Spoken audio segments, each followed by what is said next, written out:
Need me, 2 words, barely a whisper. Spoken by a woman standing in the doorway of a nursery where a mafia boss knelt on the marble floor, his $3,000 suit soaked with baby formula, his hands shaking so badly he'd dropped the bottle twice, while his newborn son screamed loud enough to wake the dead. Dante Russo had ordered men buried, had burned empires to the ground, had never once begged for anything in his life. But tonight, with Leo's cries tearing through him like bullets he couldn't dodge, he looked up at this stranger and said the only word he had left. Yes. Right now, before we go 1 second further, hit subscribe and drop your city in the comments. I want to see exactly how far this story travels. Now, let's start from the beginning. 3 weeks before she whispered those 2 words, Dante Russo made his first mistake. He fired the nurse. Not because she was incompetent, not because she had done anything wrong. He fired her at 11:30 on a Tuesday night because she had looked at him, really looked at him while he stood in the nursery doorway, unable to make his own son stop crying, and he had seen the pity in her eyes. Dante Russo did not accept pity from anyone. Get out, he'd said, quietly, the way he said everything that was final. She got out. By midnight, Leo was still screaming. By 1 in the morning, Dante had tried every YouTube video, every technique, every position he had watched 3 nurses demonstrate over the past 18 days. By 2, he was on the floor with his back against the crib, the baby across his chest, Leo's tiny fist clenched in the collar of his shirt, and Dante was talking to him. Not because he thought it would work, because it was all he had left. Your mother would know what to do, he said to the ceiling. She always knew. She used to say I overthought everything. His voice dropped. She wasn't wrong. Leo whimpered. I know, Dante said. I know. Marco knocked at 3 in the morning. Sir, I said no interruptions. It's been 4 hours. I know how long it's been, Marco. A pause, then carefully. Do you want me to call someone? Dante closed his eyes. In 38 years of life, in 20 years of building an organization that ran half the eastern seaboard, he had never once needed someone to come fix a problem he couldn't fix himself. He had never once admitted out loud to anyone in this organization that he was out of options. He looked down at Leo. Leo looked back at him with wet, exhausted eyes and made a sound that was almost worse than crying, a small broken sound, like he'd given up on being heard. Yes, Dante said. Call someone. Father Callahan arrived at 9 the next morning, which meant he'd gotten the call at 3 and spent 6 hours deciding how to play it. Dante respected that. The old priest settled into the chair across from him, accepted a cup of tea, and looked at Dante the way he always did, like he was reading something written on the inside of Dante's chest. You look terrible, Father Callahan said. Thank you. When did you last sleep? I sleep. Dante. What do you want, Father? The old man set his teacup down. I want to tell you about a woman named Sylvia Reed. I don't need another agency referral. She's not from an agency. Then how, Sati? She helped a family in my parish, Father Callahan said. Dingle father, 4 children, the kind of situation that would break most people. She stayed 2 years, never asked for more than she was given, never caused a problem. He folded his hands in his lap. I told her about you before I came here. I told her everything, Dante. The house, the business, the men outside, all of it. Dante went very still. You told a stranger. I told her exactly what she was walking into, Father Callahan said calmly, because the last thing your son needs is another woman who runs after 2 weeks. And she didn't run. She asked one question. The priest paused. She asked how old the baby was. The room was very quiet. Dante looked at the old man for a long moment. Set up the meeting, he said. She was 20 minutes early. That was the first thing Dante noticed.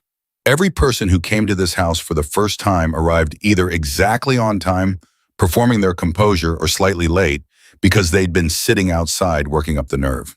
Sylvia Reed walked through the front door at 1:40 in the afternoon for a 2 o'clock meeting and looked at Marco like she'd been here 100 times before.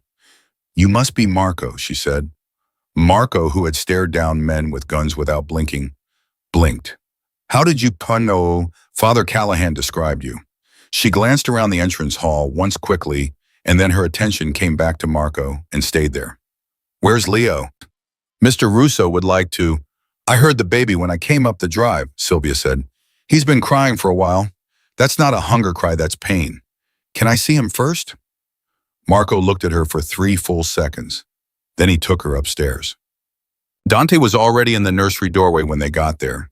He'd heard the same thing she had, Leo's cry, shifting into that higher, thinner register that meant something beyond hunger, and he'd moved without thinking.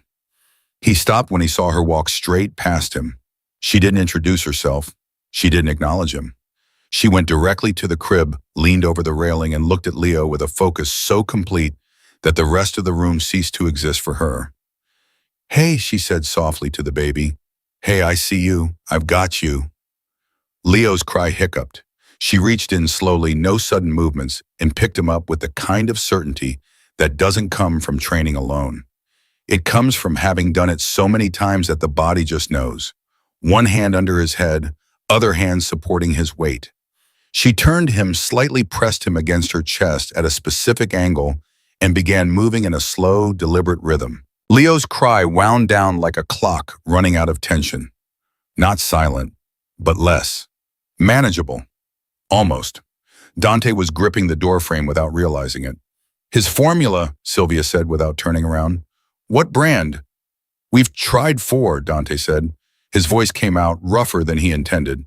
"Switched 3 times trying to find one he'd take." "That's the problem." She finally turned and looked at him, direct, calm, completely unintimidated.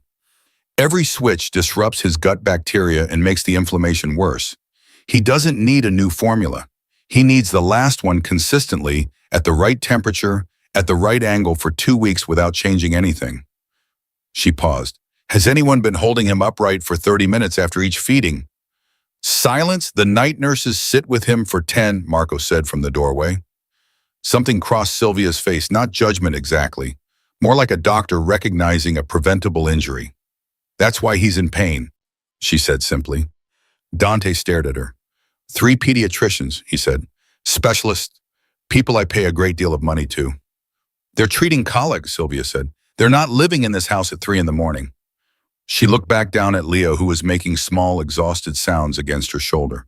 "I am. Starting tonight, if you'll have me." Dante didn't answer immediately. He walked to the window, stood there. Something was moving in his chest that he didn't have clean language for. Gratitude and suspicion arriving at the same moment, fighting for the same space. "The rules of this house," he said, his back still to her. "You accept them. You don't ask questions about things that aren't your business. You don't make calls without telling Marco first. You don't go into the East Wing. You don't discuss anything you see or hear inside these walls with anyone outside them." He turned around. "Can you live with that?" Sylvia met his eyes. "Can Leo live without someone who will a beat, the longest beat in the room?" "Marco will show you your room," Dante said. She was right about everything. That was what Dante found hardest to absorb. Not just that she was competent, he'd had competent nurses. But Sylvia was right in the specific way that cost him something, because being right meant all the weeks before her arrival had been preventable. Leo's pain had been preventable. And Dante, with all his resources and all his power and all his ability to solve problems that broke lesser men, had not prevented it. By the end of the 3rd day, Leo was eating full feedings for the first time since birth. By the end of the 1st week, he was sleeping in 3-hour stretches. Dante didn't say anything to Sylvia about it. He didn't know what he would say. But he started sleeping too. Not well, not cleanly, but more than he had in a month. And one morning he came downstairs and found a plate of actual food on the kitchen counter with a note that said simply, "Eat something, S." He stood at the counter and stared at that note for a long time. Then he ate. 2 weeks in, Marco came to his office with the folder. Dante knew from Marco's walk, 3 steps instead of 4, weight shifted slightly, that the folder contained something he wasn't going to like. "Talk," Dante said. "Background on Sylvia Reed is clean on the surface." Marco set the folder on the desk. "Nursing background checks out. References check out.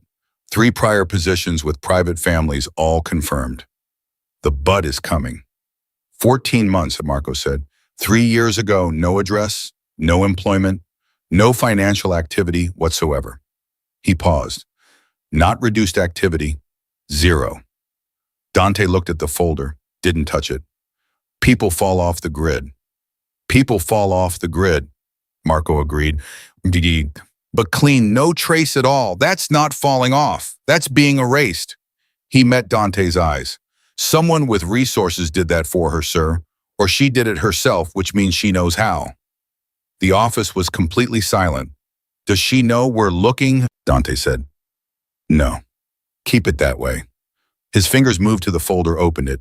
Sylvia's photograph looked back at him, the same calm, direct gaze she'd had the first moment he saw her. Double the surveillance. I want eyes on her phone usage, her sleep patterns, anything she's accessing on the house network. And if we find something, Dante's jaw tightened, then we find out who sent her. So, he watched her differently after that. He'd always watched her the way he watched everyone in his house, automatically cataloging behavior, looking for inconsistencies. But now he watched with purpose, and what he found made the situation more complicated, not less. She was exactly who she appeared to be. All day, every day. She was patient with Leo in ways that didn't look performed. She was unfazed by the armed men who moved through the house, but not unfazed in the way someone would be if they were pretending unfazed in the way of someone who had decided at some point before arriving that she was not going to be scared of them, and then simply wasn't. She asked no questions she wasn't supposed to ask. She accessed no areas she wasn't cleared for, but she also never relaxed. Dante noticed it one afternoon from the hallway, just the angle of her shoulders, the way her eyes moved when she entered a new room, a habit of positioning herself with her back to the wall when she sat down.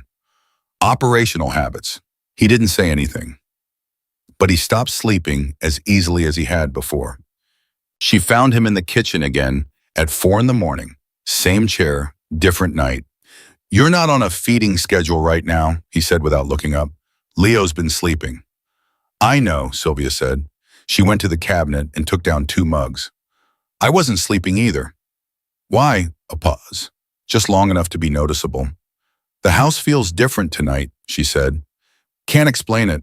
Dante looked up at her. She had her back to him, making tea, and he watched the precise way she moved, economical, deliberate, always purposeful, and he said what he'd been thinking for a week. Who are you, Sylvia? She didn't freeze. She didn't stumble.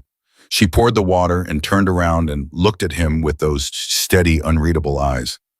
I'm the woman keeping your son alive, she said. Isn't that enough? For most things, Dante said. Not for this. They looked at each other across the kitchen, the Mafia boss and the woman who had appeared from nowhere, in a house full of armed men at midnight, completely unafraid. You should get some sleep, Mr. Russo, Sylvia finally said. She set one of the mugs in front of him. Tomorrow's going to be a long day. She walked out. Dante sat with the mug and looked at the doorway for a long time after she was gone. The call came at 11:15 on a Friday night. Dante was in his office. Marco was outside the door.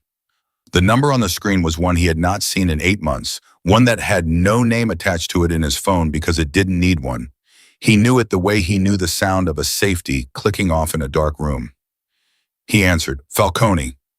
Russo. The voice was unhurried, almost warm. I heard congratulations are in order. A son. Every nerve in Dante's body lit up and went cold at the same moment. Be very careful, he said quietly, about what comes out of your mouth next. I'm just calling to check in, Falcone said. We've been worried. Word is you've been having trouble with the help. Good help is so hard to find. A pause. Though I hear things have improved recently. The line went dead. Dante sat completely still for 4 seconds. Then Marco. Marco was already in the doorway. He'd heard the tone. Full lockdown. Now, no one leaves this property. No communications out that aren't through me. Pull every external camera feed from the past 48 hours. I want them on my desk in 20 minutes. Sir, Marco's hand was already on his radio. And Ms. Reed. Dante stood up slowly. I'll handle Ms. Reed myself. He didn't go to her room. He went to the nursery. She was already there. Sitting in the rocking chair, Leo asleep on her chest, her eyes open, not drowsy, not startled awake, but open in the way of someone who had been awake for some time, waiting. Dante stopped in the doorway. Falcone called me tonight, he said. His voice was very controlled. He knew about Leo. He knew we'd been having trouble with the help. He tilted his head slightly. He knew things have improved recently. Sylvia didn't flinch, didn't move. Her hand stayed where it was resting on Leo's back. That's a very short list of people, Dante continued stepping into the room, who would know all three of those things. Yes, Sylvia said, it is. So I'm going to ask you one time. He stopped in front of her. His voice dropped to almost nothing. And I need you to think very carefully before you answer. Who sent you into my house? The nursery was silent except for Leo's small sleeping breaths. Sylvia looked up at him, at this enormous, dangerous, grief-shattered man standing over her, with his fist barely unclenched, and she did not look away. If I answer that question honestly, she said quietly, will you let me finish? That depends on the answer. She looked at Leo for a moment, then back up at Dante. Then sit down, she said, and because what I'm about to tell you is going to change everything. And you're going to need to not be standing when you hear it. Dante sat down, not because she told him to, because his legs made the decision before his pride could stop them. He pulled the chair from the corner of the nursery and set it across from her, close enough that he could see every micro-expression on her face, every shift in her eyes. Leo kept sleeping on her chest, completely unaware that the two people in the room with him were sitting on opposite sides of a wire that could snap at any second. Talk, Dante said. Sylvia took one breath. Just one. Then she said it. My name is not Sylvia Reed. The room didn't change. The temperature didn't drop. Leo didn't stir. But something in Dante's face went through a transformation so fast and so complete that it looked almost like nothing, which was how you knew it was everything. My real name is Genevieve Mara, she continued. I was recruited by the Falcone family 4 years ago, not as muscle, as intelligence. I'm trained in covert placement. I go into households, I build trust, I gather information, and I report back. She held his gaze without blinking. That is what I was sent here to do. Silence. Dante's hand moved to the inside of his jacket. Don't, Sylvia Genevieve said quietly. Because if you pull that out, you'll wake Leo, and he just got to sleep 20 minutes ago, and he needs this. Dante's hand stopped. He stared at her. Of every possible response she could have given, that was the one he hadn't prepared for. Not a denial, not a scramble, not a plea for her life, a reminder about the baby's sleep schedule. You have, he said very slowly, about 30 seconds to give me a reason. I know. She shifted Leo slightly, her hand never leaving his back. 3 weeks ago, I walked into this house with a job. My job was to find your vulnerabilities, map your operation, and hand that information to Falcone so he could dismantle everything you've built. She paused. That was the plan. And then I picked up your son. Her voice didn't break, but it changed. Something moved underneath it, something she couldn't fully control. He was in pain, Dante, real pain, and nobody in this house knew how to stop it. Not because they didn't care, because they didn't know how. And I watched you on that floor at 4 a.m. talking to a 4-week-old baby about his mother, and she stopped. Finish it, Dante said. His voice was low and dangerous, but she'd earned his attention, and they both knew it. I stopped being able to do my job, she said simply. That's the truth, I tried. For the first week, I was still operational. I was cataloging everything, your meeting schedule, your communication patterns, the rotation of your men. I was doing exactly what I was sent here to do. She looked at Leo's sleeping face. And then one morning, Leo looked at me and grabbed my finger and just held on.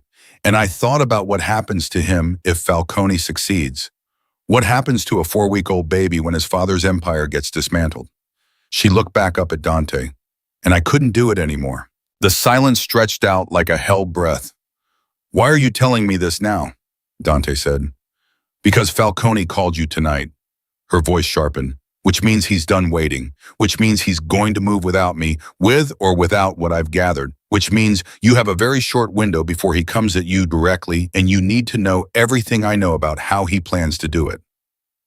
Dante didn't move for a long time. Leo made a small sound in his sleep, and Genevieve adjusted automatically, her hand moving in slow circles on the baby's back, and Dante watched her do it. This woman, who had come to destroy him, sitting in his dead wife's rocking chair, keeping his son calm, and he had never in his life felt so many contradictory things at the same time.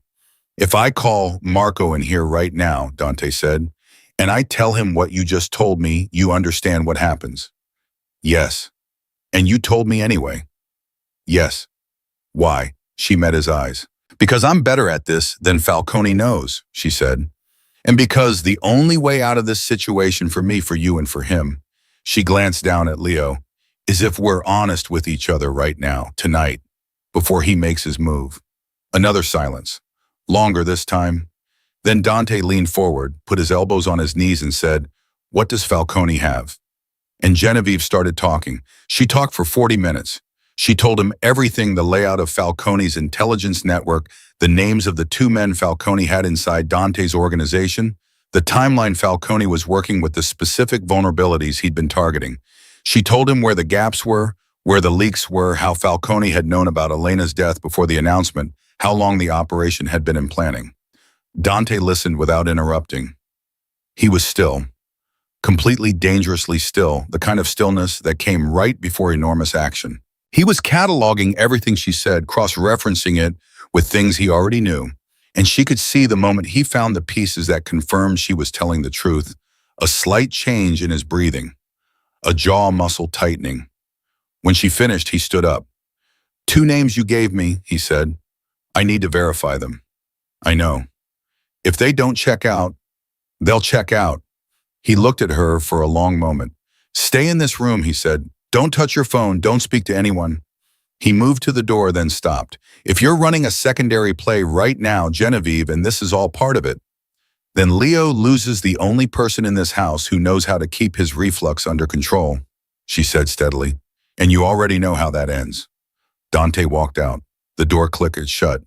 Genevieve sat in the rocking chair, Leo breathing steadily against her chest, and let herself feel the thing she'd been holding back for the last 40 minutes. Her hands were trembling slightly.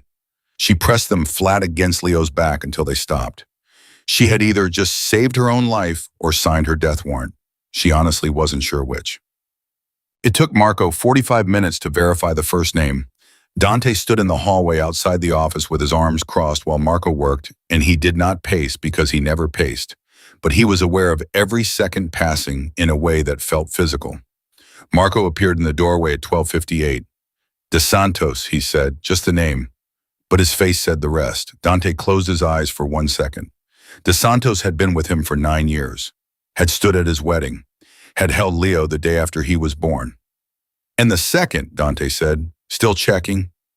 Marco paused. "Sir, where did this come from?" "The nanny," Dante said. Marco went very still. "She's not a nanny," Dante said. "She's a Falcone operative. Her real name is Genevieve Mara. She came here to map our operation, and she's been feeding Falcone information." Marco's hand moved toward his radio. "Stand down," Dante said. Marco stopped. "Sir, if she's Falcone..." "She came to me," Dante said, "tonight. Voluntarily. She gave me De Santos before we had any evidence. And if the second name checks out, then what she gave me is worth more than anything we could have gotten any other way." He met Marco's eyes. "She's not running. She's sitting in the nursery right now because I told her to stay there, and she stayed." Marco processed this in silence. "What do you want to do?" "Verify the second name," Dante said. "Then bring her to the office. I'm not done with her yet." The second name checked out. It was worse than the first. The second name was a man named Reyes who handled all external communications for the Russo operation, not just a man with access to information, but the man who controlled the flow of it. Every call Dante had made in the last 6 months, every arrangement, every communication that left this house, Reyes had touched it. When Marco walked Genevieve into the office at 2 in the morning, Dante was standing at the window with his back to the room. He waited until he heard her sit down. "2 names," he said without turning around. "Both confirmed." "I know. Reyes handled every external communication we have." He turned. "Which means Falcone knows more than you told me tonight." "Yes," Genevieve said, "he does." "How much more?" "Enough to move on you within the next 72 hours. She held his gaze. "That's why I talked tonight. Not because I had a crisis of conscience. Not because I fell in love with your baby, though both of those things are true. Because in 72 hours, Falcone is going to come at you with everything he has, and without me, you wouldn't see it coming." Dante sat down across from her. "And with you, with me," she said, "you know exactly where he's going to hit. in what order, with what resources, and you have time to restructure your defense before he moves. She leaned forward slightly. I was his most valuable asset in this operation, Dante, which means I know more about his strategy than anyone else alive, except Falcone himself. She paused. Use that. You're asking me to trust you, Dante said flatly. 12 hours after I found out your entire existence in this house was a lie. I'm asking you to be strategic, she corrected. Trust is a different conversation. Strategy is what keeps Leo alive. The mention of Leo landed in the room like a stone dropped in water. Dante felt it in his chest and hated that he felt it and said nothing. Marco spoke from the corner. She could be running a double. Falcone could have known discovery was possible and built a secondary layer into her placement. She confesses we trust her. She feeds us bad information. I know, Dante said. That's a real possibility, Genevieve said. You have no way to rule it out. I can't give you a guarantee. She looked at Dante. What I can give you is this. Falcone thinks I'm still operational. He doesn't know I've told you anything. Which means for the next window of time, he's still running his original plan. If I stay in this house, if I maintain contact with his network, I can feed you his movements in real time while he thinks he still has eyes inside. A double, Marco said. But working for us. That's the offer, Genevieve said. The office was absolutely silent. Dante looked at her, really looked at her, past the calm, past the steadiness, into the thing underneath all of it. He'd learned over 20 years to read people. It was a survival skill more than anything else. And what he read in Genevieve Mara right now was not the layered performance of a double operative. It was someone who had gone too far in one direction and was trying to find their way back. He knew what that felt like. Marco, he said, step out. So, Marco stepped out. Dante looked at Genevieve. The day you arrived, he said, when you walked in and went straight to the nursery, when you picked Leo up, he paused. Was any of that real? She didn't look away. Yes. While you were operational, you were doing about, because he was in pain, she said, and her voice had an edge to it now. Not anger, something rawer than that. Because he was 4 weeks old and he was hurting and he had nobody who knew how to help him. The job doesn't make me not a person, Dante. I walked in to betray you and the first thing I felt was... She stopped, swallowed. He grabbed my finger, she said quietly, and I was done. Dante was quiet for a long time.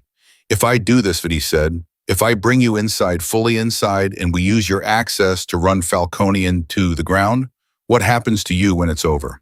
The question seemed to surprise her. She'd prepared for threats, for conditions, for demands. She hadn't prepared for that. I don't know, she admitted. Neither do I, Dante said. But we're going to figure out the next 72 hours first. He stood up.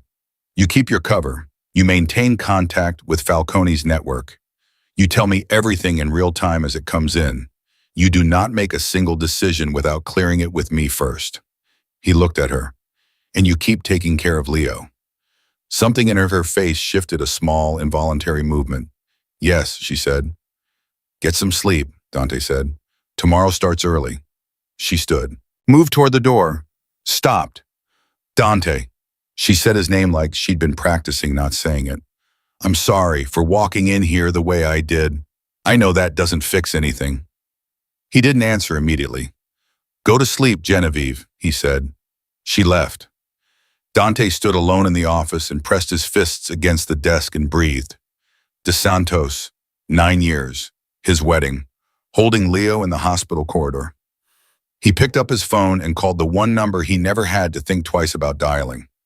I need you here by 6, he said. Not Marco, you, personally. He listened. No, I'm not explaining over the phone, just come. He paused. And bring your people. Not 2, all of them. He hung up.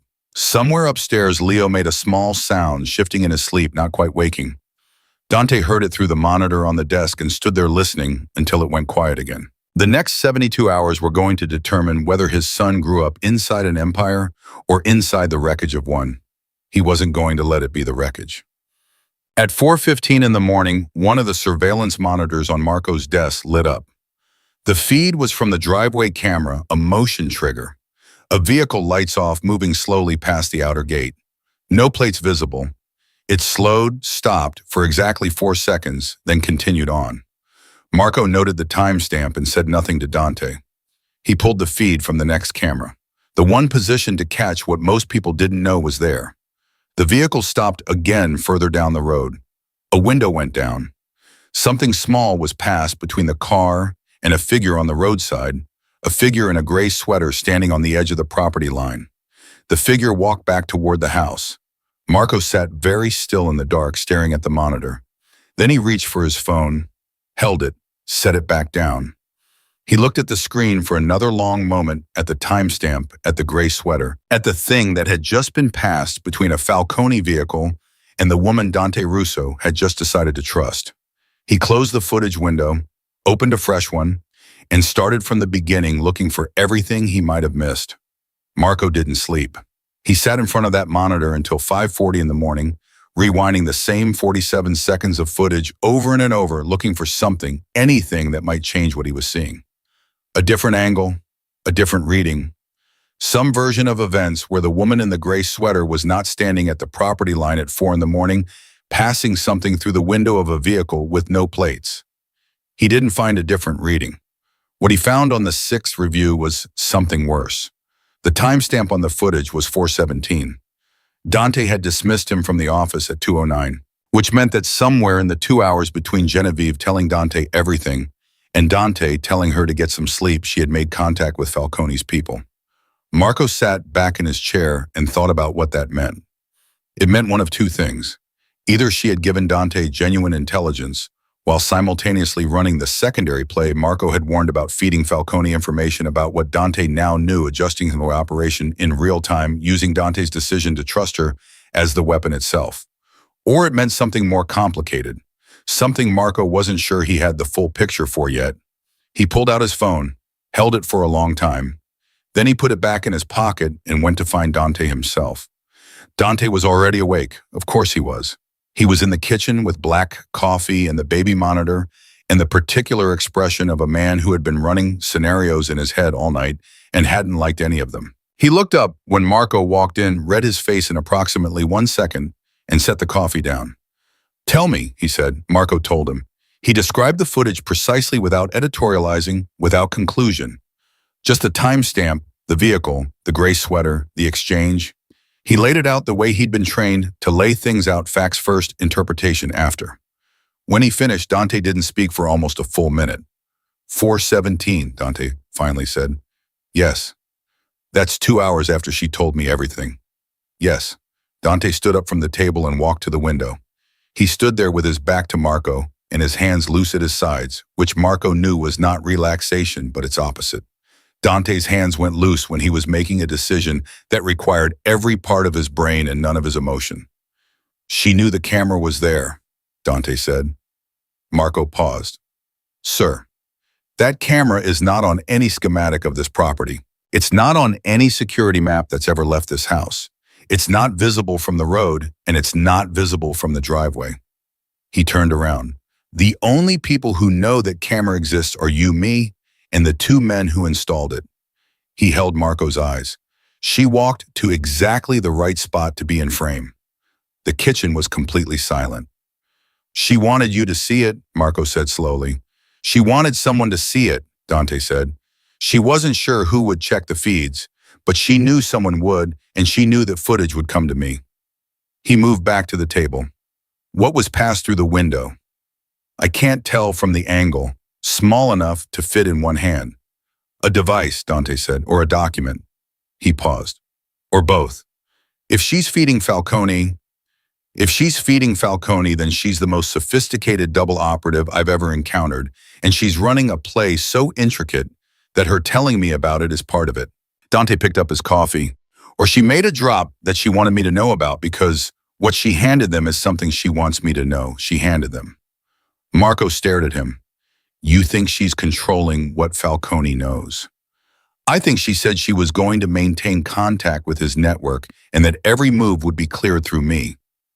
Dante's jaw tightened. "I did not clear that drop, which means either she broke our agreement in the first 2 hours or she made a calculation that she didn't have time to bring to me first."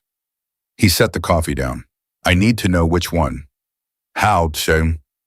By asking her, Dante said, directly, right now, before she has any idea we saw the footage. Tahaye, she was in the nursery, not sleeping, sitting in the chair with Leo in her arms and her eyes open, looking at the wall with the focused internal expression of someone running numbers in their head. She looked up when Dante walked in, and something in her face registered the set of his shoulders and went very still. He didn't sit down this time.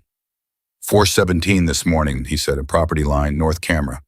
He watched her face. Talk. She looked at him for one moment, just one, and then she nodded. I knew you'd see it, she said. I know you knew. That's what I want to understand. I made a drop. She kept her voice low, even Leo still against her shoulder. Falcone sent a pickup. He needed confirmation that I was still operational. If I'd gone dark for too long without contact, he would have assumed I was compromised and moved up the timeline. You just told me 12 hours ago that every contact goes through me. Yes. She met his eyes. And then at 3:45, I got a signal on the device I came in with, the one I surrendered to Marco when I arrived, except I didn't surrender the actual device. I surrendered a replica, and the real one is in the lining of my canvas bag. She paused. The signal meant pickup in 30 minutes, or Falcone triggers the advance. The air in the room changed. What did you hand them, Maid? Dante said. A fabricated report, she said. I told him the Russo operation is more fractured than expected, that the death of the wife has caused internal instability, that his window is there, but the timing needs to shift by 48 hours to align with a vulnerability I've identified. She held Dante's gaze. I bought you 2 days, not 72 hours, 48. That's fewer. That's real, she said. 72 was optimistic. 48 is what we actually have. She shifted Leo slightly. I didn't wake you because there wasn't time. I made the call that keeping Falcone believing in the operation was worth more than the protocol breach. And then I made sure your camera caught me so you'd have the footage and I could explain it instead of you finding out another way. You made a unilateral decision, Dante said. His voice was dangerously quiet. In the first 12 hours of an agreement that was built entirely on the premise that you would not make unilateral decisions. Yes, she said, I did. Give me one reason I shouldn't end this right now. Genevieve looked at him steadily. Because the 48 hours I bought you are real and you need them, and I'm the only person in this building who knows how to use them. She paused. And because I walked into the frame of a camera I wasn't supposed to know about at 4 a.m. specifically, so you would see exactly what I was doing. That's not the behavior of someone running a double. Her voice dropped. That's the behavior of someone trying to earn trust, one impossible situation at a time. Dante stared at her. Leo made a small sound, not distress, just presence, just a reminder that there was a third person in this room who had no interest in the war being waged above his head. Genevieve's hand moved automatically. Dante watched it. The device in your bag, he said. I want it on my desk in 10 minutes. It needs to stay with me to maintain the contact window. On my desk, he said, and you walk me through every function, every contact, every piece of data on it. No more unilateral decisions. I am in the room for every communication. He moved to the door. 10 minutes. He walked out. In the hallway, Marco was waiting. Well, Marco said, she's either the most dangerous person who's ever been in this house, Dante said, or she's the most valuable. He kept walking. Right now, I can't afford to find out which, so we treat her like both. The device was a modified phone slim, no identifying marks with a communication protocol. Genevieve walked Dante through for the next 2 hours at the desk in his office. Marco stood in the corner and said nothing and watched everything with the careful attention of a man constructing a mental map he intended to use later. What the device revealed was more than a communication tool. It was a window into the full architecture of Falcone's Operation Contact Schedule's code language, the layered system through which intelligence moved from asset to handler to principal. Genevieve had been embedded in this system for 4 years. She knew its rhythms the way musicians know a piece of music, not just the notes, but the breath between them. This contact, Dante said, pointing at a recurring identifier in the log. Who is it?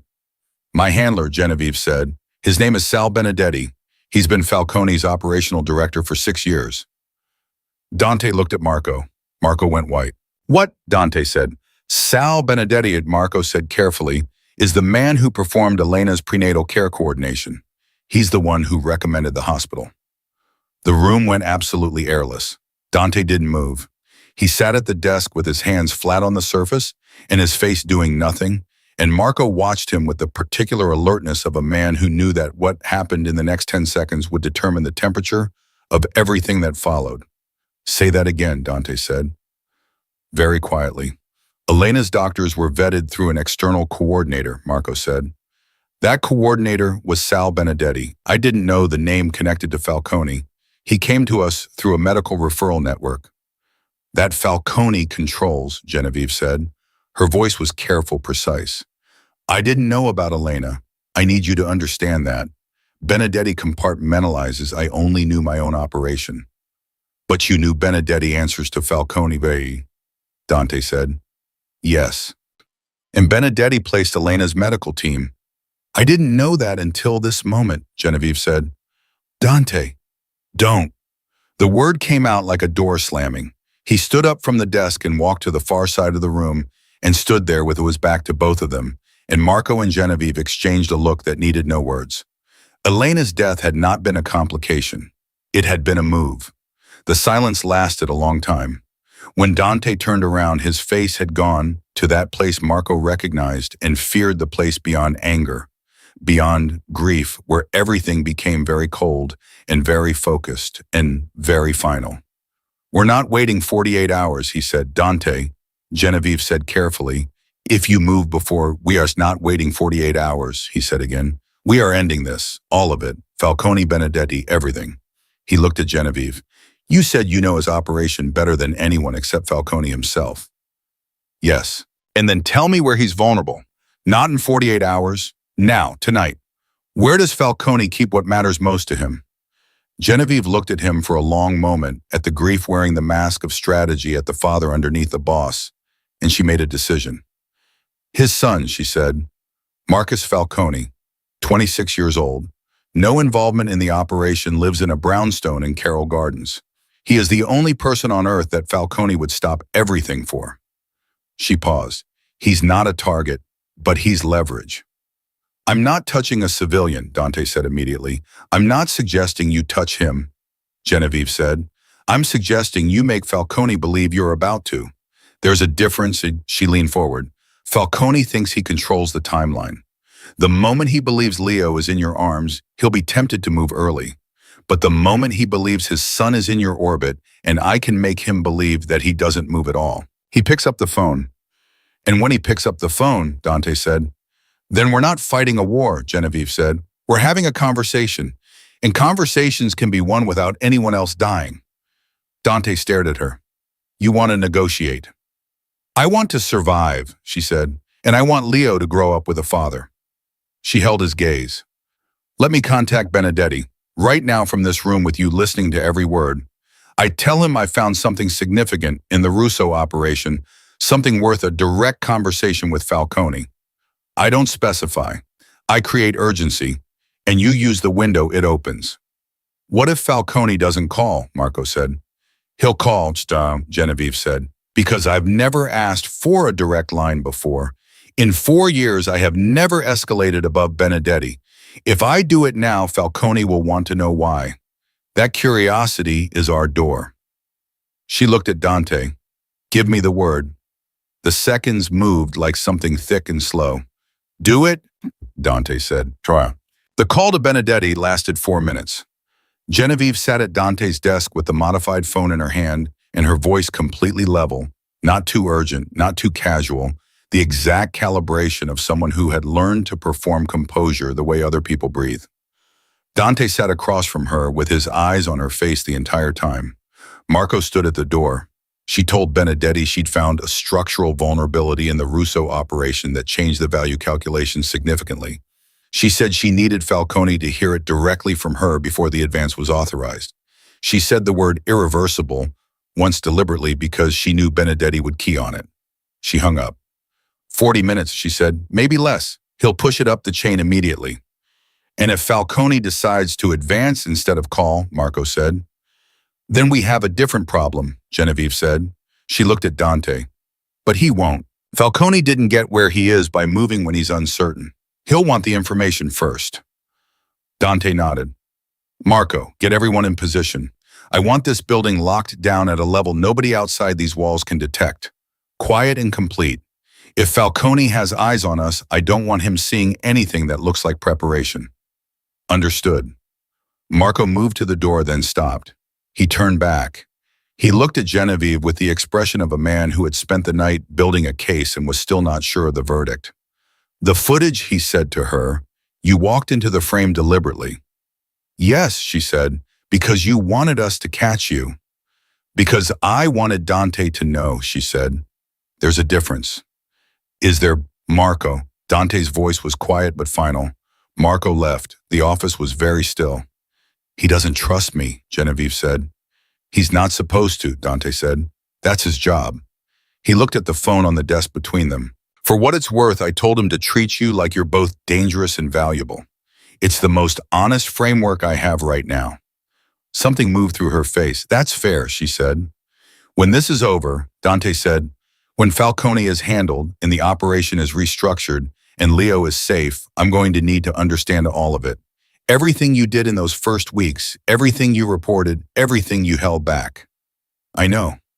And I'm going to need to understand why you held it back. She looked at him for a moment. Because the longer I was here, she said quietly, the more this place felt like somewhere I didn't want to destroy. The phone on the desk rang. Not the modified device. Dante's phone, Smayanson. The number on the screen made Genevieve's breath stop. Dante looked at it, looked at her. That's Falcone. It's too fast, she said. Benedetti shouldn't have been able to reach him this quickly unless Falcone was already watching. Dante said, already waiting for movement. He picked up the phone, which means he knows more than you thought he did. He answered, Falcone, he said. His voice was completely even. Perfect control. The voice on the other end was different this time. Not smooth, not unhurried. There was something underneath it, a sharpness, an urgency that hadn't been there before. Russo, Falcone said, I think we need to talk about the woman in your house. Dante looked at Genevieve across the desk. She was watching his face, reading every shift, her hands flat on her knees. I think you're right, Dante said. Why don't you go first?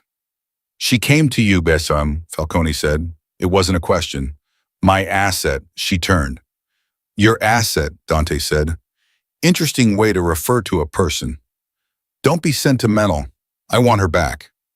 She's not a thing you misplaced. Russo, Falcone's voice tightened.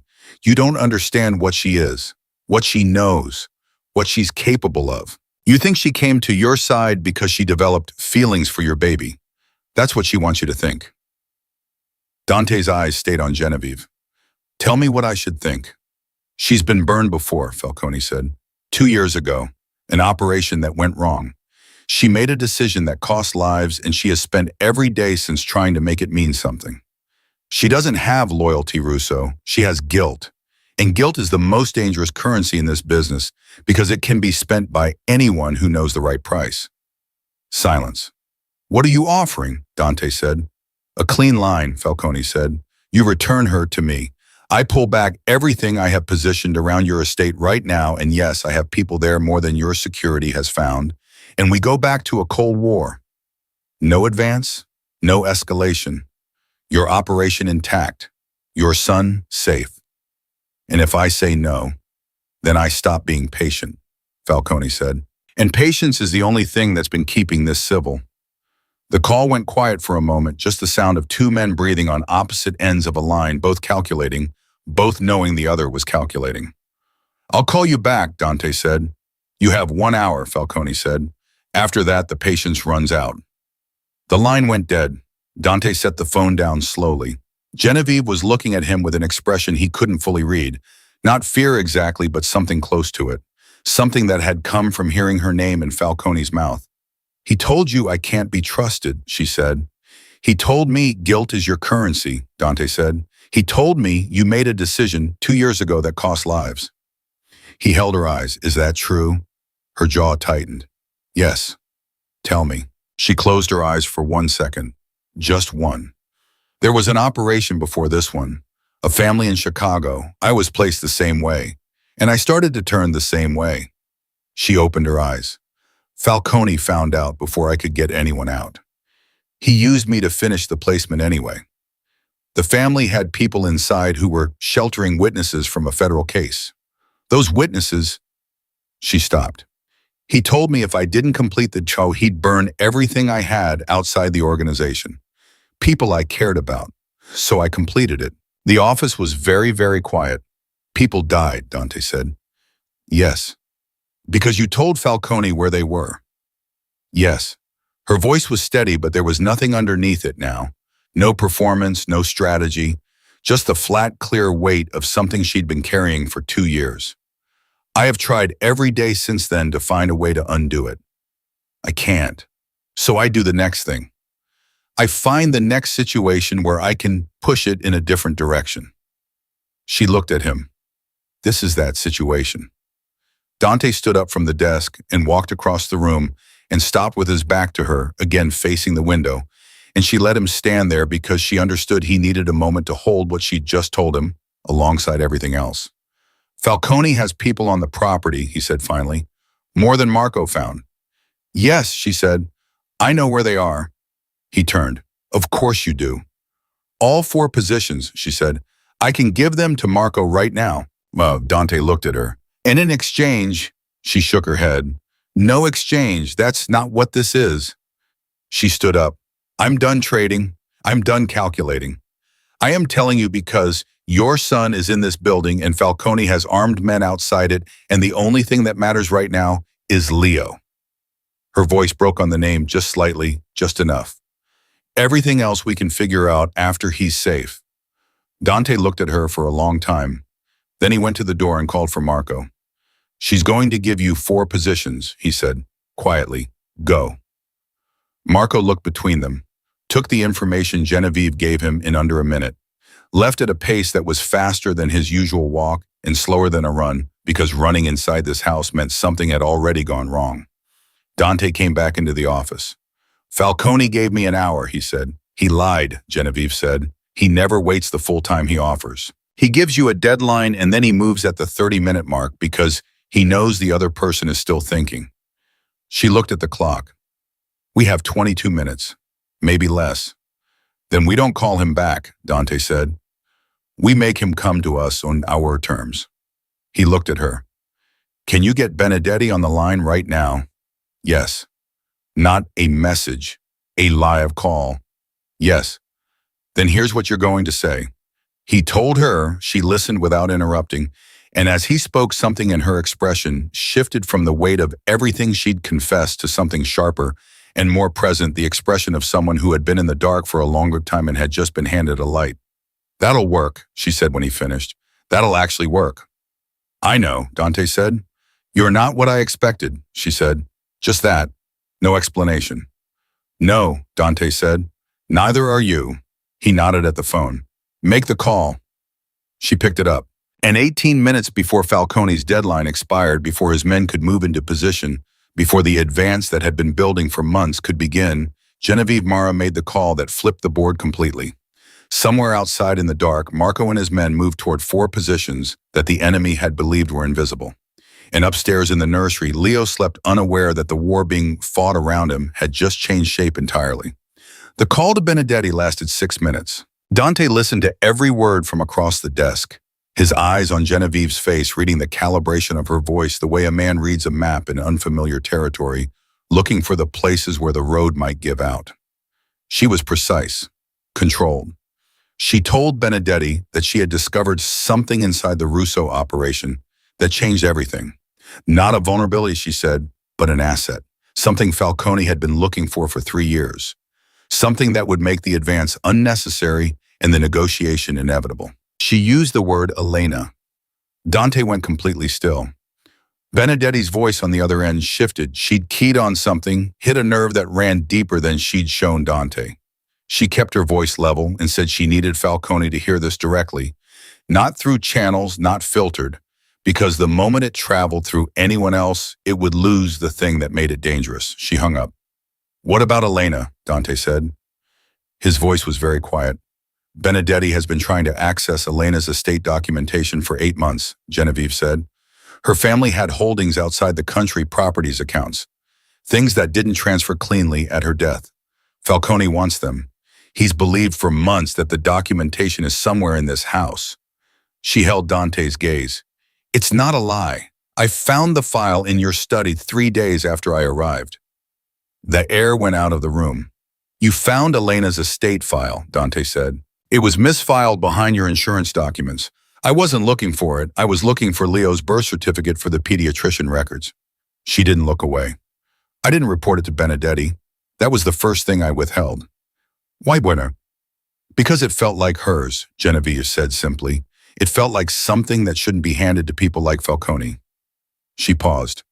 And because by that point, Leo had been sleeping on my shoulder for 4 days straight, and I was not the person I was when I walked through your door. Dante sat back in his chair.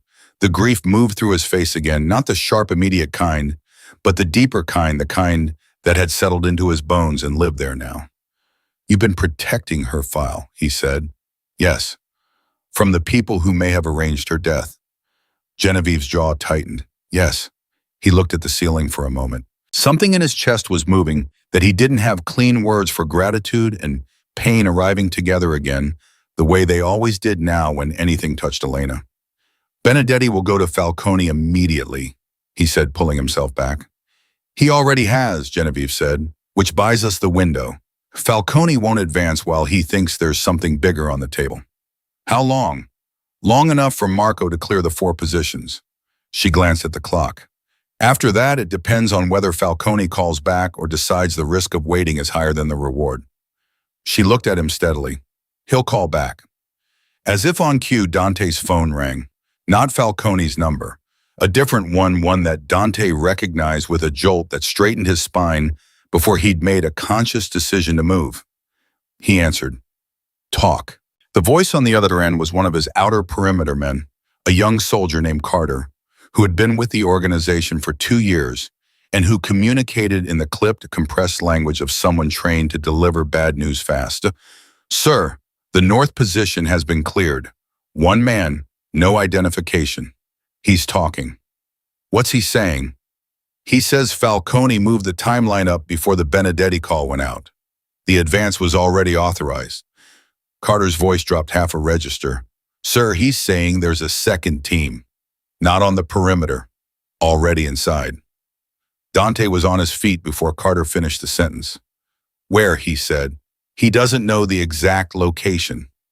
He says they came through the East Wing service entrance 40 minutes ago, 3 men. Dante's eyes cut to Genevieve. She'd heard enough. She was already standing her face doing the math faster than most people could follow. Leo, she said. Not a question, not a suggestion. Just the word, and she was already moving toward the door. Marco, Dante said into the phone. East Wing, service entrance, 3 men already inside. Find them. He hung up and followed Genevieve into the hallway. They took the back stairs.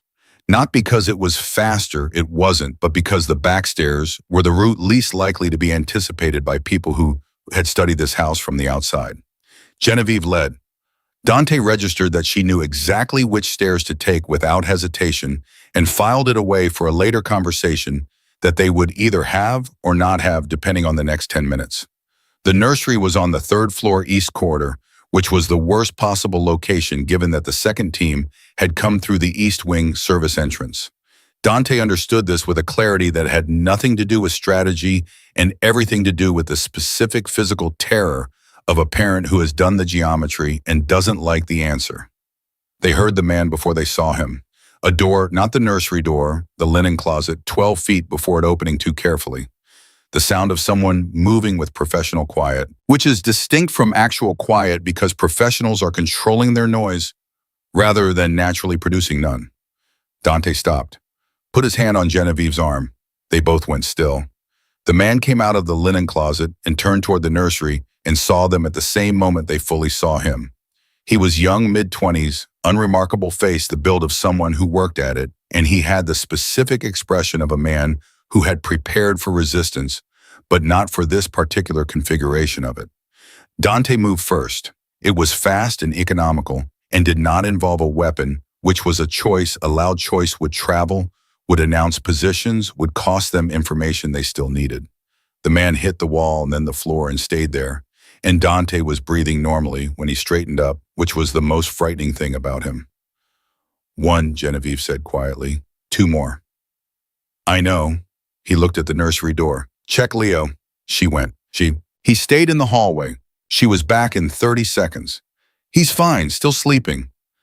Something moved through her face relief so complete it briefly dismantled the composure underneath.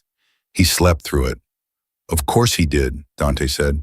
"And despite everything, despite the man on the floor, despite the two remaining, despite Falcone and the advance and all of it, something almost like a smile crossed his face, just for a second. He sleeps through everything now." "I know," Genevieve said. "I trained him to." They looked at each other for one moment that was somehow separate from everything around it. Then Marco's voice came through Dante's earpiece, low and tight. "Second man, east wing, second floor. Contained. Third man unaccounted for." "Third man is the problem," Dante said. "Always is," Marco said. "I've got 4 men sweeping. Sir, the third man is profile from the perimeter contact suggests he's not muscle. He's communications. He's here to confirm and report, not to engage." Dante processed this. A communications operative inside the house meant Falcone wanted real-time confirmation of something, not the advance itself, but verification of a specific target or condition before committing. "He's looking for something," Dante said. "Well, or someone." Genevieve's face changed. "He's looking for me," she said. "Falcone sent him to confirm whether I've been compromised." She said it flatly without drama. "If the comms man gets out with confirmation that I've turned, Falcone doesn't negotiate. He burns everything and rebuilds." "Then the comms man doesn't get out," Dante said. "Dante." Her voice was sharp. "He's a communicator, not a combatant. If something happens to him, nothing's going to happen to him," Dante said. "He just needs to not leave this house for the next 2 hours." He spoke quietly into the earpiece. "Marco, the third man, I want him contained, not engaged, alive and unhurt. Put him somewhere comfortable and take his devices." A pause. Then Marco understood, and Sir Falcone's calling again.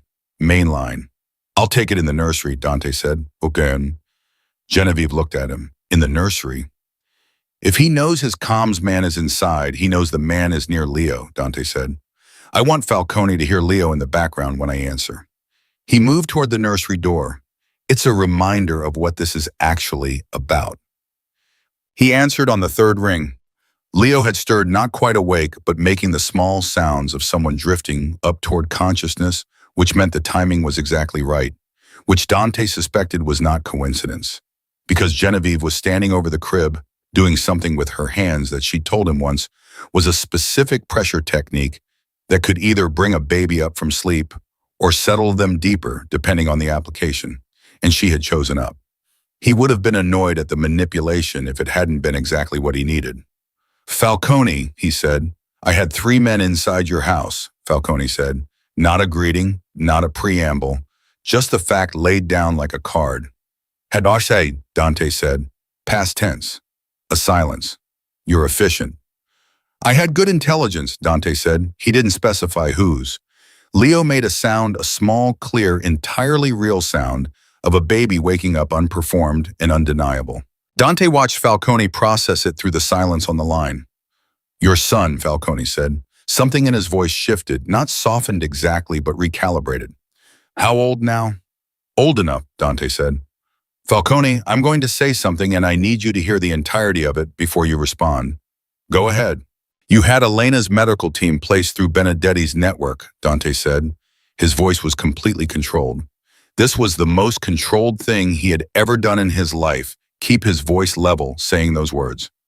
"I know that now, which means I know what you did, and I know why, and I know that you've been building toward dismantling this organization for 3 years." He paused.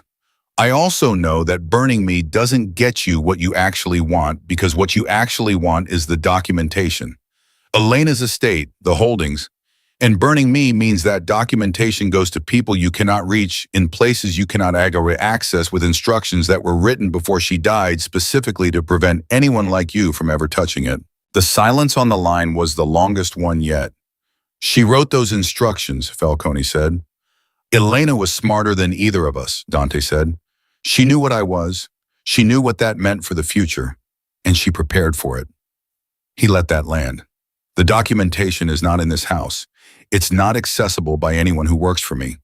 It releases to a specific third party upon my death or incapacitation with instructions that ensure every holding is restructured in a way that makes it permanently untouchable. You're bluffing, Falcone said, but his voice had changed. I'm offering you a conversation, Dante said, face to face, neutral location. You, me, and the terms under which we both walk away from this with what we need and without spending the next 3 years in open war. He waited. Or you can advance. You can come at this house with everything you have, and maybe you win. But you don't get what you came for. Because what you came for is the one thing I can guarantee you will never see if this becomes a fight. Leo made another sound louder this time, moving fully toward a cry that Genevieve was managing by a thread. Your son needs you, Falcone said, almost quietly, almost like a human being. My son always needs me, Dante said. That's why I'm offering you a way to end this instead of a war. He paused. Think about yours, Marcus, Carroll Gardens. He's got nothing to do with any of this. A beat, sharp and significant. Don't, Falcone said. I'm not threatening him, Dante said. I'm reminding you that we both have something worth protecting, which means we both have a reason to talk. He looked at Genevieve across the crib. She was watching him with an expression that he had not seen on her face before something opened, something that hadn't been there since she walked through his door. 48 hours, he said into the phone. Give me 48 hours of stillness and I will come to the table. The longest silence yet. 48 hours, Falcone said. And Russo. His voice dropped. The woman, she's yours now. I won't waste resources reclaiming someone who's already decided. A pause that felt like the closing of a door. But she knows things that could hurt you as much as me. You do well to remember that. I'll remember everything, Dante said. That's always been my problem. The line went dead. Dante set the phone down and looked at Genevieve. Leo was fully awake now, working up to a proper complaint, and she picked him up without being asked and held him against her shoulder and looked back at Dante with those steady, complicated eyes. He let me go, she said. He wrote you off, Dante said. There's a difference. She absorbed that. You told him Elena planned for all of this. Yes. Did she? Dante was quiet for a moment. She had a will. She had estate planning. She had the careful, thorough approach to everything that she always had. He paused. I may have embellished the specificity of the instructions. Genevieve stared at him. You bluffed. I made a reasonable extrapolation, he said. Elena was smarter than either of us. If she had known what Falcone was, she would have prepared for it. The fact that she didn't know doesn't change what she would have done. That is absolutely a bluff, Genevieve said. It worked, Dante said. She looked at him for a moment, and then something happened that hadn't happened once in all the weeks she'd been in this house. She laughed, not long, not loud, just a short, real, completely unguarded laugh that surprised her as much as it surprised him. And Leo startled at the sound and then settled, and Dante stood there watching it happen and felt something loosen in his chest that had been wound tight for so long he'd forgotten it was there. 48 hours, she said, recovering. What do we actually do with 48 hours? We prepare for the conversation, Dante said, and we dismantle what we can before it. He looked at her. I need everything you have on Benedetti, not what you gave me last night. Everything. His network, his assets, the people he owns inside the legal system. If I go to the table with Falcone, I go knowing exactly what's underneath the table. I can do that, she said. And I need to know about the operation in Chicago, he said. The one where people died. I need the names, the details, the federal case that was involved. Because if Falcone used you to burn witnesses in a federal case, there are people in that system who have been looking for exactly that connection for 2 years. And that is the kind of leverage that ends someone permanently. Genevieve went very still. You want to go federal? I want every option available, Dante said, including the ones that don't involve either of us pulling a trigger. She looked at him for a long moment. You know that if I give you that information, I'm included in it. My role in Chicago is not clean. I know. And you're asking me anyway. I'm telling you what I need, he said. What you decide to do with that is your choice. Leo had settled into his feeding rhythm against her shoulder quiet, trusting entirely at ease. She looked down at him and then back at Dante, and the thing that moved through her face this time was something she didn't try to hide or manage. I'll give you everything, she said. All of it. Chicago Benedetti, the network, all of it.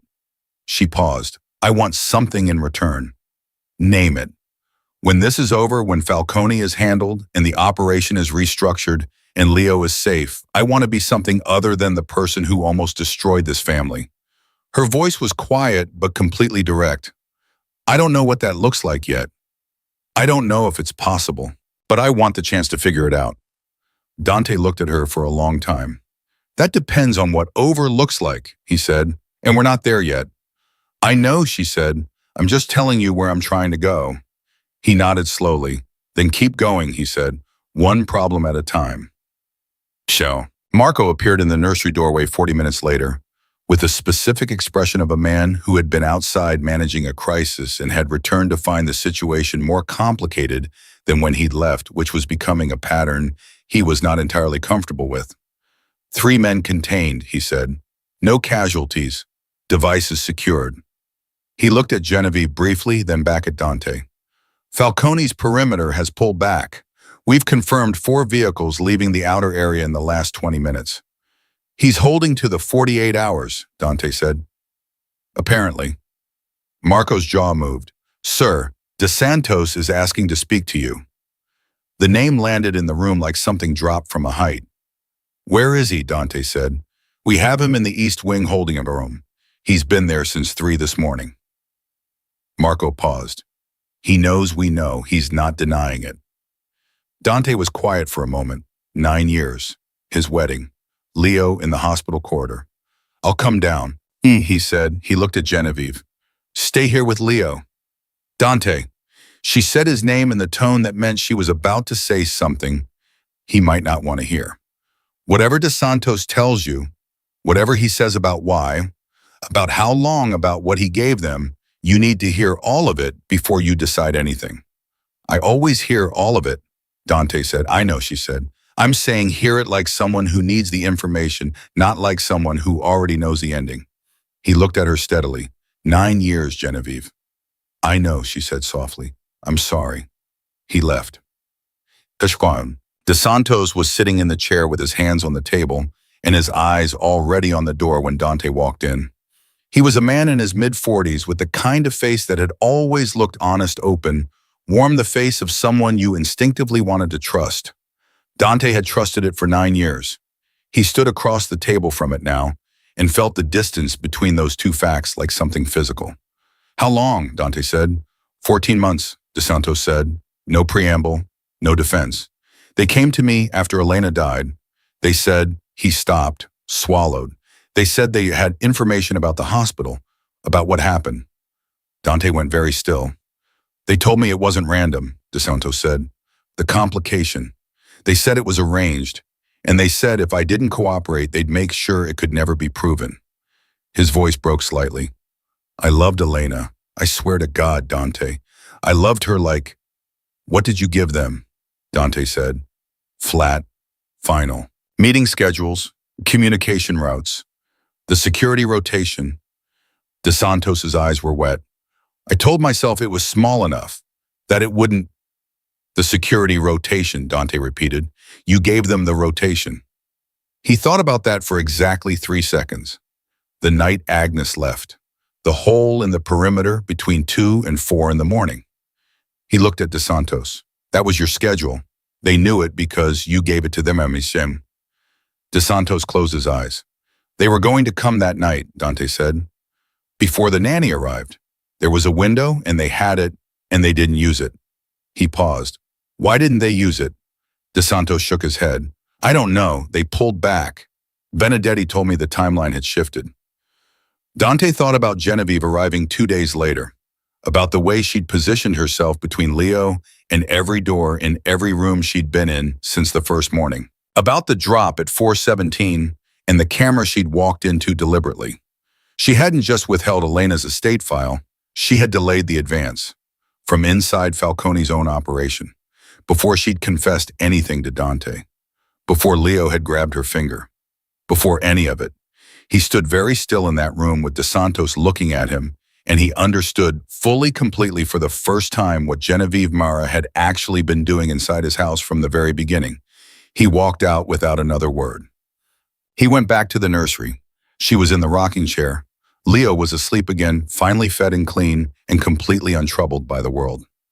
She looked up when Dante walked in and read something in his face that made her go very still.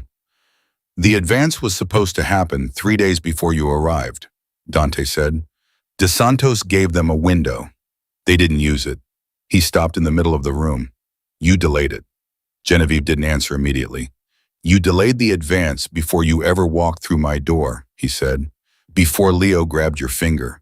Before any of the things you told me were the reasons you turned." He looked at her steadily. "So I'm asking you one more time. From the beginning. What actually happened?" She looked at him for a long moment. Leo breathed between them, slow and even. "I read the file on you before the placement," she said quietly. "Standard intelligence. Your organization, your history, your vulnerabilities." She paused. "And then I read the section on your wife. And there was a line in Benedetti's notes, just one line written the way people write things they don't think matter, that said the complication at the hospital had been assisted." She stopped. "And I thought about a man who didn't know, who was grieving something that had been done to him, who was going to be targeted by the same people who had done it." Her voice was even, but the edges of it were fraying. "And I thought, I cannot be part of this. Not this specific thing. Not this man." "So you delayed the advance," Dante said. "I told Benedetti I needed more time to establish trust, that moving too early would collapse the operation." She held his gaze. "And then I walked into your house, and your son was in pain, and you were on the floor talking to him about his mother, and there was no version of me that could finish the job. There was never going to be a version of me that finished it." The nursery was very quiet. "You decided before you arrived," Dante said. "I decided when I read the file," she said. "Everything after that was figuring out how to make it work without getting both of us killed." Dante stood in the middle of the room and looked at this woman who had come to destroy him and had instead spent 6 weeks building a wall between his son and the people who wanted them both gone, and he felt something so complicated and so large that he had no name for it and did not try to find one. "Get some sleep," he said finally. His voice was rough. "Tomorrow we start preparing for the conversation with Falcone, and I'm going to need you sharp." She nodded. He moved to the door, stopped. "Genevieve." He said her real name, not the one she'd arrived with, the one underneath it. The weight of it was different in the room. She looked up. "Thank you," he said, "for the window." She looked at him for a long moment, and what moved through her face was something too complicated and too honest to be managed. "Get some sleep yourself," she said quietly. He almost smiled. Then he walked out and stood in the hallway, and for the first time in 6 weeks, the house felt like something other than a battlefield. It felt very tentatively like somewhere worth protecting. The 48 hours passed like a held breath. Marco ran the house on 4 hours of sleep and pure operational discipline, rotating his men through the positions Genevieve had identified, maintaining the appearance of a normal security footprint while quietly restructuring everything underneath it. DeSantos was still in the East Wing holding room. Reyes had been moved to a secondary location off property. 2 men Dante had trusted for years were now variables in an equation he was rewriting from scratch, and the math was slow and painful and necessary. Genevieve spent the first 24 hours at the desk in Dante's office, building the most comprehensive intelligence file on Benedetti's network that had ever existed outside of Falcone's own servers. She wrote from memory names, dates, financial channels, the federal case in Chicago, with specificity that made Dante's legal contact go quiet on the phone for a full 10 seconds before saying very carefully that this was not a small thing she was handing them. "I know," Genevieve had said. That's why I'm handing it." She didn't sleep until hour 22. When she finally did, it was in the chair in the nursery with Leo on her chest, because that was where she always ended up. And at some point in the last 6 weeks, it had stopped being a choice and become simply the place she went. Dante found them there at 3 in the morning, both of them asleep. Leo making his small, contented sounds against her shoulder. Genevieve's head tipped back against the chair, with her face completely unguarded for the first time since he'd known her. He stood in the doorway for a moment longer than he needed to. Then he went back to his office and kept working. By hour 36, they had everything. Benedetti's full network, the Chicago operation documented, the financial channels Falcone used to move money through legitimate medical referral networks, the same networks that had placed Elena's team. 3 federal contacts who had been waiting 2 years for exactly this kind of material. A legal architecture that once triggered would take Falcone years and extraordinary resources to dismantle even partially. Dante laid it all out on the table in his office and looked at it for a long time. "This ends him," he said. "It ends his operation," Genevieve said from across the table. "It doesn't end him. He'll have legal exposure, he'll lose the network, he'll spend years managing the fallout. But men like Falcone don't disappear." "I know," Dante said. "I'm not trying to make him disappear. I'm trying to make him irrelevant." She looked at him. "There's a difference." "Yes," he said, "one of them I can live with." She understood what he meant. He was thinking about Leo, about what kind of man raised what kind of son, about the difference between ending a threat and becoming the kind of person who ends people. He was drawing a line in the only place he could draw it and still look at himself. "Okay," she said, "then let's go to the table." Shaya. The meeting was set for the following evening. Neutral location, a restaurant in Midtown that both sides knew that had hosted this kind of conversation before, that understood the particular etiquette of men who needed to speak privately in public spaces. Dante went with Marco and 2 others. He did not bring Genevieve. He had asked her if she wanted to be there, and she had said no, not because she was afraid, but because her presence would make it about her, and it needed to be about the terms. She stayed at the house with Leo. Dante left at 7. He looked back once from the driveway at the 3rd-floor window, at the light that was always on now in the nursery hallway, and then he got in the car. Falcone was already there when he arrived. He was older than Dante had expected from the voice on the phone, mid-60s, silver-haired, with the particular stillness of a man who had learned very early that the most dangerous thing in any room was patience. He had 2 men with him. He looked at Dante's 2 men and then at Dante, and he gestured at the chair across from him. Dante sat. Neither of them spoke immediately. The silence was not uncomfortable.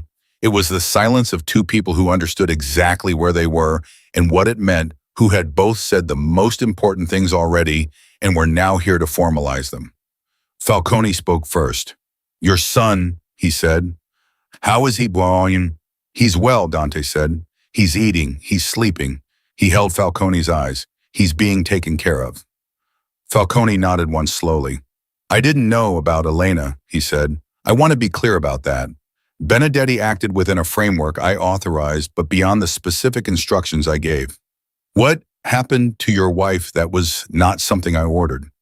The table was very still. Dante looked at this man across the candlelight and measured the statement against everything he knew. Against Genevieve's intelligence. Against the information from DeSantos. Against his own reading of people, which had kept him alive for 20 years. He believed him. He didn't know if that was worse or better, that Elena had died not as a calculated move, but as the overstep of an ambitious lieutenant who had decided to do more than he was asked. That her death was not a strategy, but an accident of someone else's excess. "Benedetti will answer for that," Dante said. "Not a question." "Yes," Falcone said. "He already is." Another silence. "I have documentation," Dante said. "A complete file on Benedetti's network, the Chicago operation, the federal exposure. If I trigger it, the process begins within 24 hours, and there is no version of events where your organization survives the next 3 years intact." "I know," Falcone said. "I'm not triggering it tonight," Dante said. "I'm telling you it exists and where it is and who holds it so that we both understand the landscape." He leaned forward slightly. "What I want is simple. You pull back everything you have built against this operation over the last 3 years. You let Benedetti face the federal consequence, not protected, not moved, not managed. You leave my son alone, and I hold the documentation in reserve as insurance, not as a weapon." He paused. "We go back to a Cold War if that's what it takes, but a genuine one, not a managed approach to eventual dismantlement." Falcone looked at him for a long moment. "And Genevieve is not part of this negotiation," Dante said. "She made her choices. So did you. She's not a piece to be traded." Falcone almost smiled, not warmly, but with something like recognition. She's more than you know, he said. Even now, she's more than you know. I'm beginning to understand that, Dante said. She's the best I ever had, Falcone said. And for the first time, something in his voice was not strategic. It was simply true. And the truth of it was complicated in the way that all true things about dangerous people were complicated. I didn't value it correctly. That's my loss. Yes, Dante said, it is. Falcone was quiet for a moment. Then he placed his hand flat on the table, an old gesture, a finality gesture, the kind that meant what it looked like it meant. Pull back, he said. Benedetti is already in federal custody as of this afternoon. The advance is formally suspended. He looked at Dante. And your son will never be touched. I want that on record between us, man to man. Whatever else happens, the child is not part of this. Dante looked at him. Man to man, he said, the child is not part of this. They didn't shake hands. Men like them didn't shake hands in places like this. They understood each other across the table with a particular clarity that came from knowing exactly who the other person was, and they rose at the same time and they left by different doors. Son, Marco said nothing in the car on the way back. He understood the outcome by the set of Dante's shoulders, and he was processing it, the compromise of it, the strategic architecture of a situation resolved without war, with the careful thoroughness of a man who had prepared for a different ending and was now adjusting. De Santos, Marco said finally when they were 3 blocks from home. I know, Dante said. He fed them your security rotation for 14 months. He was reachable because he loved Elena, and Falcone's people used that. But the fact of what he gave them doesn't change because the reason was grief. I know, Dante said again. What do you want to do? Dante looked out the window at the city moving past, at the lights, at the ordinary, impossible persistence of people going about their lives in a world that contained all of this underneath it. He believed they had information about Elena, he said. And instead of coming to me, he made a deal to protect that information from ever surfacing. He paused, which means he decided alone that I couldn't handle knowing. He was probably right that you couldn't handle it well, Marco said carefully. He was definitely right about that, Dante said. It doesn't change what he did. He was quiet for a moment. He's gone from the organization. Full severance, full security protocol on the exit. No consequences beyond that. He looked at Marco. He loved Elena. That's real. I'm not going to punish a man for loving someone I loved. A beat. But he doesn't come back. Marco nodded. Understood. They pulled into the driveway. The 3rd floor light was on. She was awake when he got back. He'd expected her to be. He was learning her rhythms the way you learn the weather in a city you'd decided to stay in. She was in the kitchen, Leo, in the bassinet. She'd moved there 3 days ago because she'd noticed Dante always ended up in the kitchen late at night, and she'd decided the baby should be where the household's center of gravity was.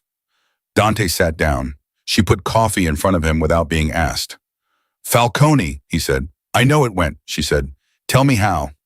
He told her. All of it, Benedetti in federal custody. The advance suspended the terms, the thing Falcone had said about the child. She listened without interrupting, her hands wrapped around her own mug, her eyes on his face with that complete attention that he had initially cataloged as operational and had since come to understand was simply who she was. When he finished, she was quiet for a moment. He said Benedetti is already in federal custody, she said, as of this afternoon. He moved before the meeting, she said. He didn't wait for you to threaten the trigger. He handed Benedetti over voluntarily. She processed this. He was going to do it regardless of how tonight went. I think so, Dante said. Which means Elena's death, Benedetti acting outside his authority, that genuinely wasn't Falcone's order. She said it carefully, like she was placing something fragile down. I believe him, Dante said, for whatever that's worth. It's worth something, she said. It doesn't undo it, but it's worth something. She looked at her coffee. I'm sorry, she said quietly, for what happened to her. I should have said that more directly before now. You didn't know, Dante said. I was inside the organization that you didn't know, he said again. Firm, final, not a dismissal, but a door he was closing on her guilt the same way he was trying to close it on his own. And when you did know, when you read the file, Before you ever walked through my door, you delayed the advance. You put yourself at risk inside Falcone's operation to buy me time I didn't even know I needed. She didn't answer. That's not nothing, Genevieve, he said. That is very far from nothing. She looked up at him, and there it was again, that thing on her face that she couldn't manage, that had been appearing more frequently over the last 48 hours, the thing that wasn't strategy or composure, but was simply wholly her. Leo made a sound from the bassinet. They both looked at him. He was awake, doing the pre-hungry inventory of sounds, looking at the ceiling, with the focused concentration of a person discovering that the world is very large and very interesting. Genevieve started to rise. I've got him, Dante said. She paused, settled back. Dante picked up his son, his small, solid, furiously alive son, and held him against his chest at the angle Genevieve had shown him 6 weeks ago. And Leo looked up at him with Elena's eyes and grabbed his collar with one tiny, certain fist and held on. Dante stood there in the kitchen at 11:30 at night, holding his son, and felt the grief and the love and the exhaustion and the relief move through him all at once. And he let them because Genevieve was right there, and she had seen him at his worst, and she was still sitting at his kitchen table, and there was something about being witnessed that made it possible to feel things fully instead of managing them down to something functional. He looks like her, Dante said. I know, Genevieve said softly, around the eyes, and when he's frustrated the way his mouth goes. She paused. You do that too, actually, when you were trying not to show something. The same exact expression. Dante looked at her. You're saying I look like my infant son. I'm saying he looks like you both, she said, which is, she stopped, which is good. That's a good thing.